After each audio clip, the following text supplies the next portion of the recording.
بسم اللہ الرحمن الرحیم۔ پہلا جنتی گروہ۔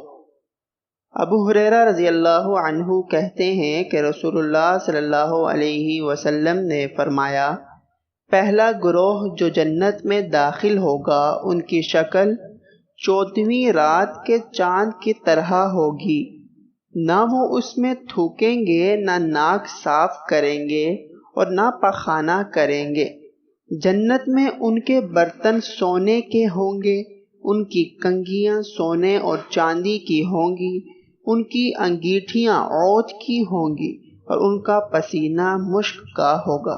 ان میں سے ہر آدمی کے لیے کم از کم 2 بیویاں ہوں گی۔ خوبصورتی کے سبب ان کی پنجی کا گوشت کے اندر سے نظر آئے گا۔ ان کے درمیان کوئی اختلاف نہ ہوگا اور نہ ان کے درمیان کوئی عداوت و دشمنی ہوگی۔ ان کے دل ایک آدمی کے دل کے مانند ہوں گے، وہ صبح و شام اللہ کی تسبیح بیان کریں گے۔